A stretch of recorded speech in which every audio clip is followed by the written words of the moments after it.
Now you might notice a bit of a change in the audio quality from the original introduction to the actual unboxing part, and that's because I've found it really hard to do unboxings and just film them and then go back and review all the footage, and that can sometimes be an hour or more's footage to try and find 15 minutes worth of vision that I can publish, and then doing a narration. And it seems that I always forget some element of what I wanted to talk about or overlook some part of the kit. So when I did the Berg Panther unboxing last year, I recorded the audio of the actual unboxing part at the same time, and that meant I tended not to forget the bits that I wanted to talk about, and I felt it was a more comprehensive explanation of what you were seeing. The downside is I tend to crap on endlessly, and the audio quality is not necessarily as good because I forget to point my mouth at the microphone at all times, and I can sort of drift away from the microphone. So sincere apologies if there's a bit of up and down. I won't obviously put it up if it's unintelligible, but it will not be quite as good as what the normal narration is. And if you can put up for that for the short period of time, then when I come back to give an explanation of the diorama and the story behind it and what I want to achieve, that'll be back to normal narration. So bear with me, guys, and let's have a look at the kits that I've got right now.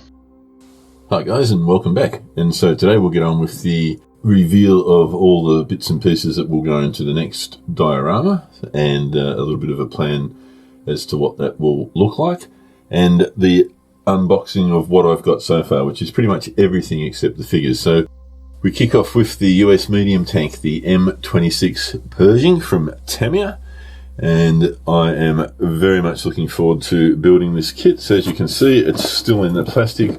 I haven't opened it, so we'll go and do that right now.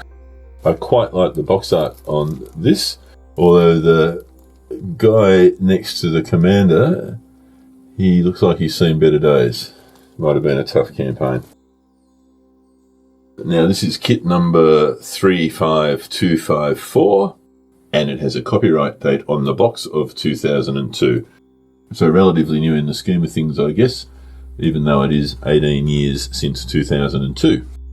So what have we got in the box? The normal array of plastic bags. So we've got 1, 2, 3, 4, 5 plastic bags of parts. We've got the rubber band tracks. We've got a little plastic bag with some screws and nuts and also some poly caps. And there's some other wiry hooky things in that little blue bag, so we'll have a look at that. We've got the decals, and we've got the instructions. So the instructions are in the booklet form, which is a form I much prefer. It's got all the normal guff about the history of the M26 Pershing. The tools you need, some safety instructions.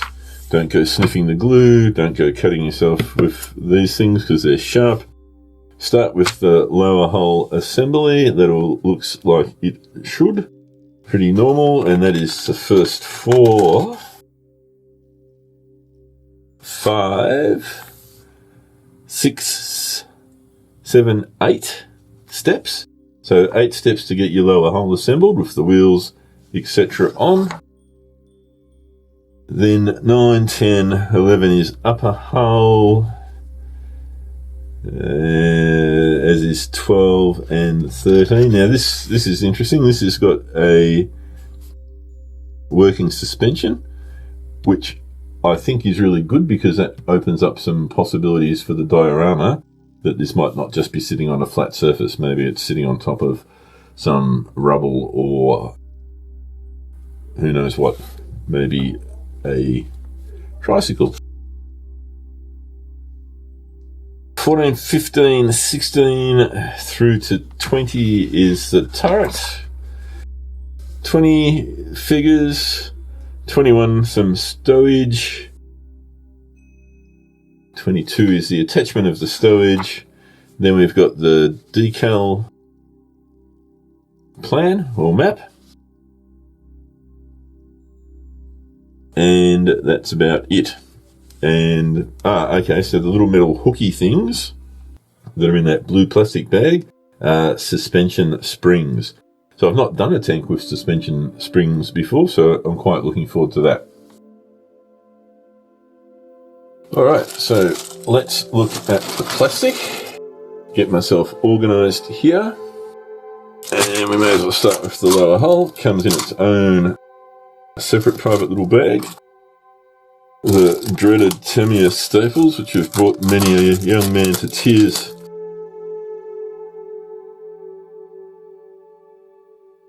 Bathtub hull. I'll do some close-up shots of these and weave them in and amongst the video footage.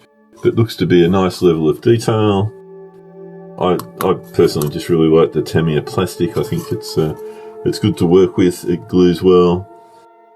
This is date stamp 2002, so 18 years ago. Good. Got a bit of texture there in the lower front part of the hull. All in all, looks good.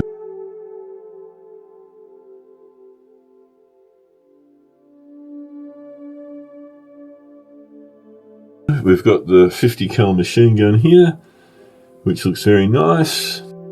Now that is off their 1998 mould, so that's a bit older again. Let's have a look at the next bag. So we've got the upper hull here, and you can tell from that it's a pretty substantial vehicle compared to, say, the Sherman or some of the earlier Panzers. So that looks quite nice. A bit of that cast detail on the front. The turret itself is similarly got the cast detail on it, and that looks nice. It's got a serial number in there. I love the way they do that. It's a good attention to detail, as is the detail on the back here. So no complaints there. That looks like a beauty. As I said, it looks quite large. I'll be interested to compare this to, say, the Panther tank, the Type G that I built the Twin Cats earlier or late last year, from a size comparison.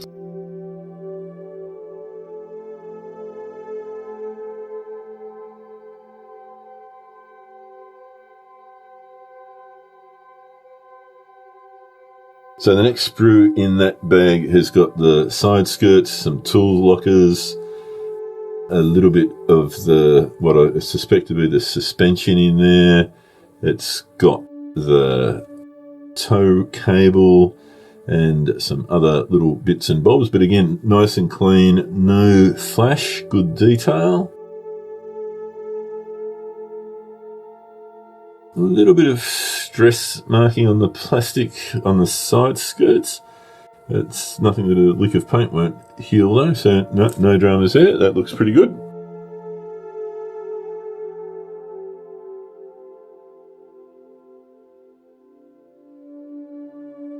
Getting these out of the plastic bag can be harder than getting a condom on in the middle of winter, I reckon. So some wooden boxes here, some ammo boxes, and I'm going to say the commander figure at a guess. And again, they're beautiful detail around the handles of the ammo boxes. There's a bit of wood grain going on there, which looks alright. I like the shape of those mouldings. It looks like they'll come together better. It's just 2 parts instead of 4 parts, which I think will make things easier in the gluing. This has obviously been lifted from somewhere else as well. This has got a 2001 date on it, so it's a bit of a Bitzer kit altogether so far. So, yep, very nice.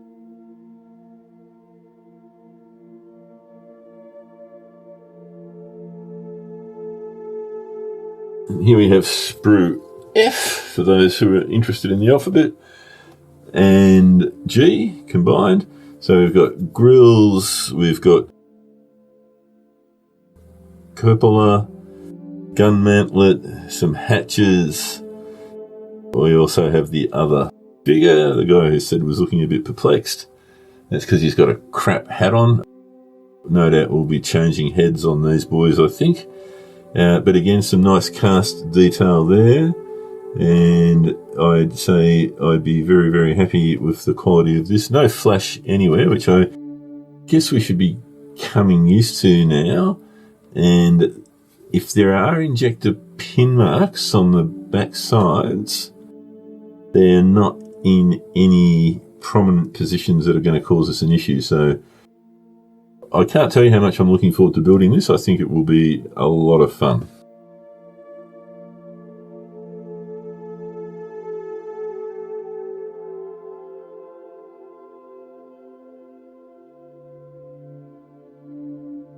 And our last bag of plastic bits, the dreaded wheels. So 2 sprues, which will be identical.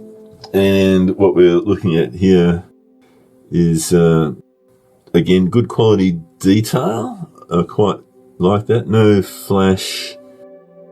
The smaller parts all look really tidy, very crisp. And the gun barrel is in 2 parts, but that's not going to bother us because I've got a metal barrel to go onto this. And no, I like it. I like the look of it very much. So that's all the plastic parts.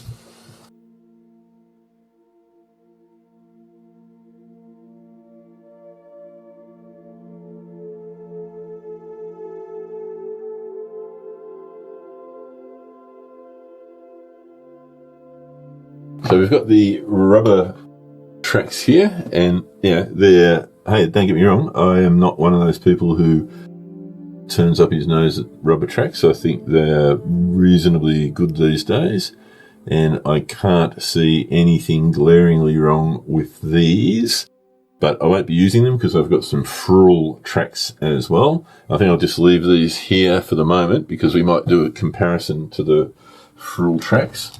Now we've got this other little plastic bag that has got some screws and stuff. So we've got 4 small polycaps, and the instructions will show us where we need to put those. We've got a runner of large, so these are the rubberized things, of larger polycaps, but they're not that soft rubber that I remember from the olden days. They're a much firmer rubber, but rubber nonetheless, well, rubberish, rubberized. Some more small polycaps in a separate packet. Some more larger polycaps with the suspension spring. So let's have a closer look at those, if I can avoid without lancing myself. So again, guys, will do a still photo close-up of those. But they're like a hook with an eye at the end, and they're in a bit of a reversed L shaped, if that makes any sense. The close-up photo will make everything far more obvious in a second. And then a couple of long screws, a few short screws, some washers, and some even shorter screws. So nothing better than a kit where you get to do some screwing. So let's not lose any of these, because that will make me cry later on when I say it. What happened to my little screws? So it's a little bag of extra bits. And then the decals. And ooh, I like them. I like the look of them very much. They look very, very thin. They're very, very crisp. They look to be in excellent registry. Now, this will sound weird, but the white looks really white and very, very clean. And I can't see anything that I am concerned about there at all. So I don't think I'll be using all of these, and we'll talk about that a little later on when we talk about the diorama, the story behind the diorama anyway. So that's pretty much all the bits and pieces out of the box, out of the actual Pershing box, M26 US medium tank. Now, I've done a fair bit of research on this in recent times, and certainly some of the historical writers who are, I believe, to be reasonably well informed, would put this perhaps somewhere around the same quality in terms of firepower and weaponry as Panther, maybe slightly better than the Panther, slightly not as good as the Tiger.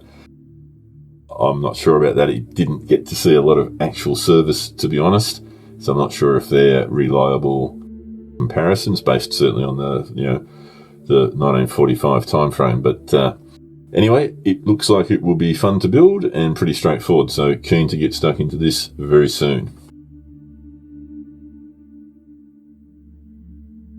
So we may as well have a look at the Friulmodel tracks next. M26 Pershing M46 pattern type 80E1 tracks, 160 links in 1/35 scale. So I like these. I have a bias towards them because I just think they look excellent and they're easy to put together, and I think they will be pretty straightforward.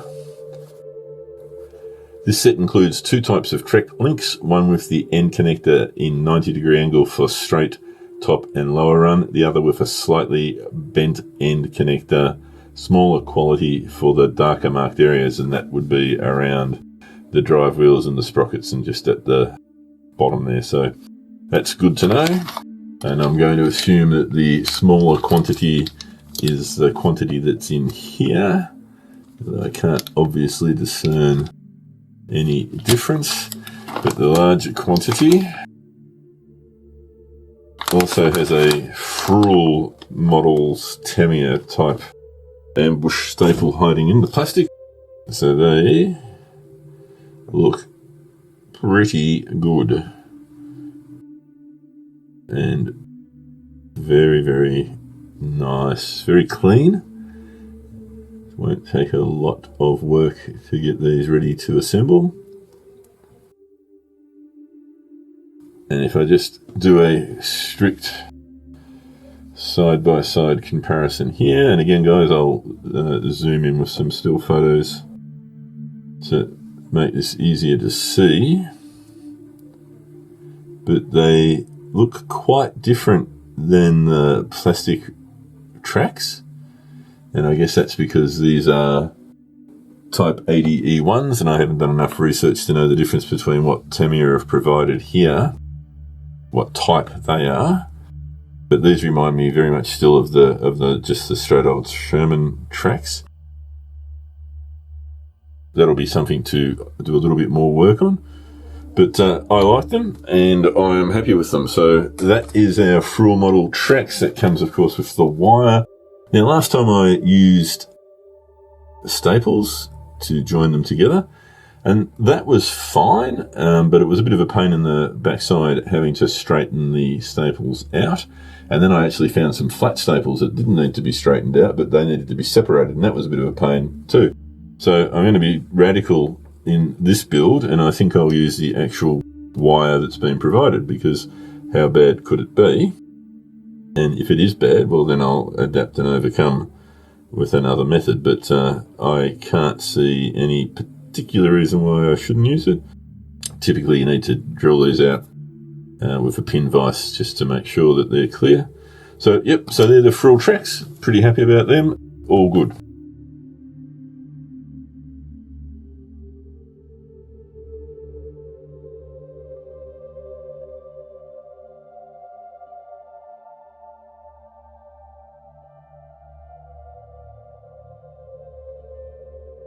Okay, so next is the metal barrel, and this looks pretty slick. I just totally respect people who can turn metal like this, and I wish I had that skill. I wish I had the skill. I wish I had the equipment.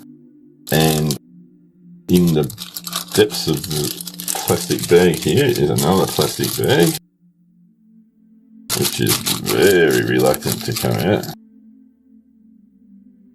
And that has the various components for the muzzle brake, but in a very simplistic, and these look to be in brass.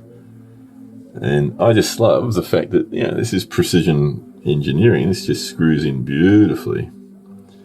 And that's one big ass muzzle brake. So I am very much looking forward to putting this together. It looks very nice. I'll figure out what to do with these other bits. I must admit, these guys aren't brilliant at putting in instructions. Like, if you've never done one before, and I only have really ever done one or two before, and they're all different, where exactly do these little pieces go? A bit tricky. I'm sure someone smarter than me has already built one of these and used a barrel like this, so YouTube is a great source of how to do things. Find out, I use it all the time for that purpose. How the hell do you do this? Often going to the manufacturer's website, there might be some instructions there that will help you out. And if worse comes to worse, you just make it up as you go along. And a bit like building IKEA furniture, never be surprised if there's a screw or two left over and an Allen key that you never used and you can't help but wonder why it was there. So that's the metal barrel. I like it. It is pretty nice.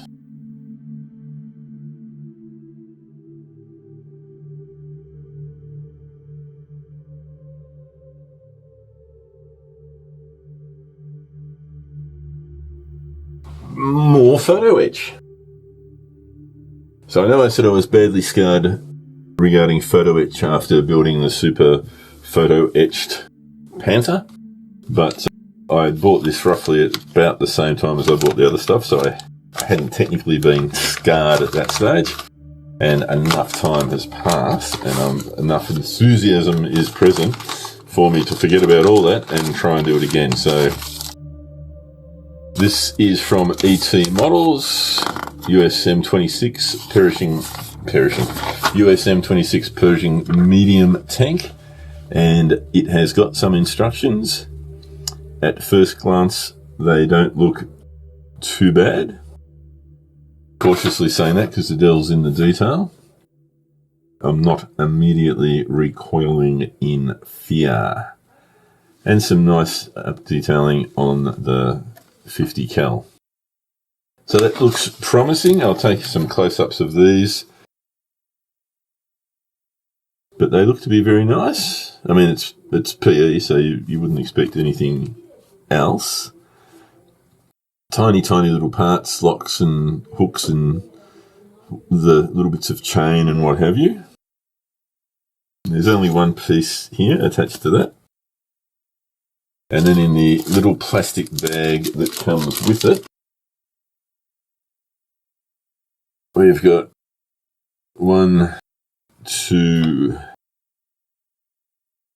3, 4 other little frets. So there's a couple of tools there and some handles. There's what looks to be a box and some guards, a couple of straps. I am going to guess these are ammo boxes and ammunition, which looks like I am guessing correctly. And that looks the same. That is the 30.30 cal ammo boxes.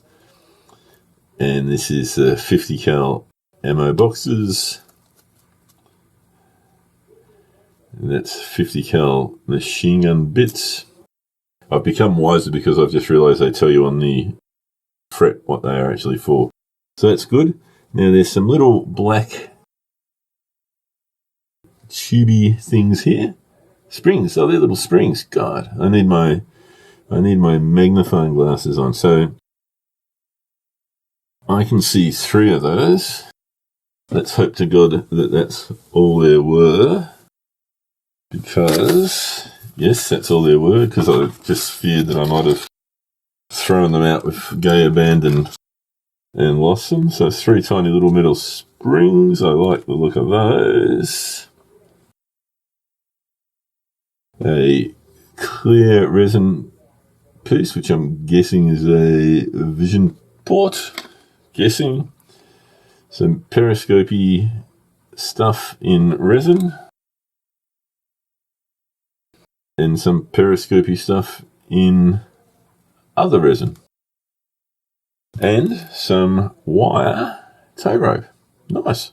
So very happy with that. I don't think there's anything that looks overly complicated, and quite frankly, if it starts to look overly complicated, then I probably won't do it. But it all looks pretty straightforward. So as I've said to you guys before, I like PE right up to the minute that the undercoating takes place. I think it looks great in contrast to the plastic, but as soon as you do the undercoating, then it loses, for me, pardon the pun, some of its shine, because all the hard work and sometimes the hours of work you've taken to get the PE working the way it should work, it doesn't really look much different to the plastic part once it's all painted. So I'll have a selective process for PE inclusions.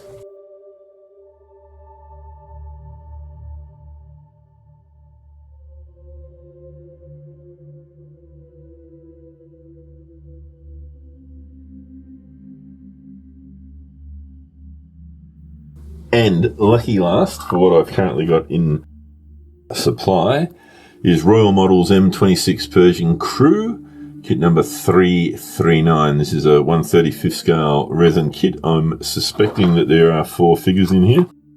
Clearly opened it when it first turned up. I can't remember what's in here. So we'll rediscover, or you'll discover, and I'll rediscover together.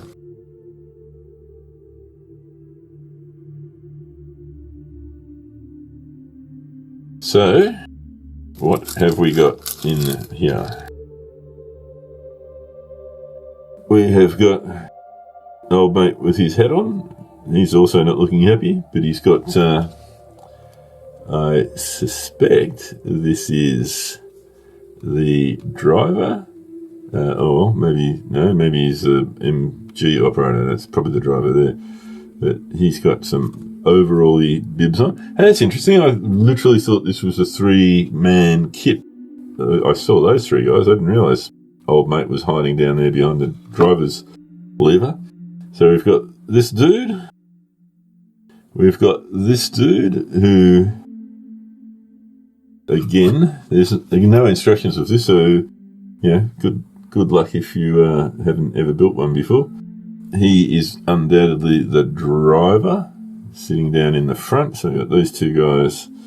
We've got this bloke who's nonchalantly leaning in the hatch. And we've got, I'd say, the commander who's sitting on the hatch. So, hey, look, nice looking figures, indeed. I think I'll be using these figures for sure, but not with these bonces. But I'm not 100% sold on that. But I don't think I'll use these helmets and heads, or these heads with these helmets on them. But otherwise, nice. I think they're nice. They're crisp resin pieces. The couple of little mould. Oh no, I don't think that. I was going to call that a mould failure, but I think that's so his arm can rest on the edge of the hatch. I think that's what he's resting on. I'm not sure if he's resting on the hatch or the barrel of the MG50. Still photos to follow in this section as well with a little bit more detail. But I like them. I think they look alright. Very good.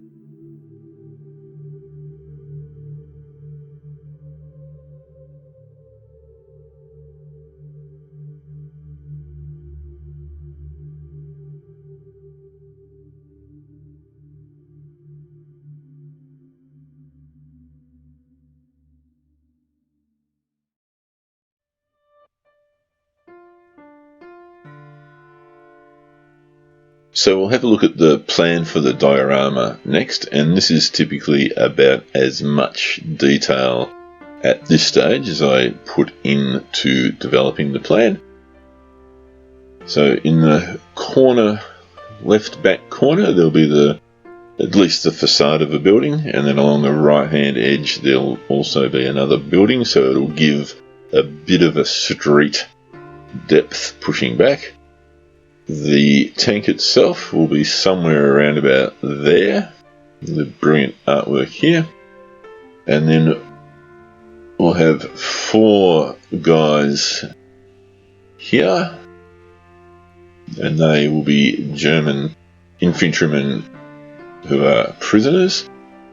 We'll have a couple of guys here, and we pay close attention to the excellent weapons that I'm drawing here. A couple of guys here sort of following along behind them, guarding them. I don't think this guy will have a Sten gun in the actual diorama, but it sort of came out that way. And then we'll have 4 dudes prominent at the front, and they will be the senior officers having a conflab about what happens next, and probably whack another dude on the tank who will be also guarding the prisoners. Now, he might be on the ground, I'm not sure, because I'll also have the tank crew sort of lounging around in the tank. And that is the plan. Now, that doesn't really give you a good idea, so I've tried something a bit new and a little bit state-of-the-art to give you a better idea of what it will actually look like. So this is just a generic background scene, but I wanted to have this sort of laneway, cobblestoney feel for the ground level. And then we'll bring in a building down the right-hand edge. And then the facade of a building in the back left corner, so that'll give it that courtyard area feeling. Tank sitting in there, sort of just coming out of the laneway into the open courtyard. Our German prisoners, and there's actually 5 of them, not 4, and I only drew 3. Guard, a Haledonian infantryman. Guard, a Dutch infantryman. 2 Dutch officers. And the Haledonian officer and his NCO. And then finally another dude guarding a Haledonian guy on the back of the tank. Somewhere, not necessarily on the turret, because the tank crew will be sitting there. So that's the general feel for what I'm going for. It'll be a little bit different. There'll be a few mods to the tank. Fundamentally, it's a straight up Pershing, but it'll have the adaptive camouflage projectors in each of the 4 corners and on the turret. And I'm thinking I might give it a night vision lamp as well. We'll just see how that all starts to look. But that's the general gist of it. So hopefully that gives you a bit of visualization of what the dio will look like. And I'm really excited to be getting stuck into it. And that's it. So really looking forward to starting this project. I love the look of the tank and all the other little bits and bobs that I've got to go with it, and can't wait to get started. And in fact, that will be happening within the next day or so of this video going up. The other thing I have to tell you is I think I'll close the nominations for the 1/72nd scale iconic fighter planes and just get a poll up, and I'm not sure I know how to do that, but we'll give it a go, so that you can all get to vote for which ones you should think be in the final list. So thanks for watching. Like and share, subscribe and ding the donger, and as always, looking forward to your comments. So take care everyone, hope you're all keeping fit and healthy and staying safe. Cheers.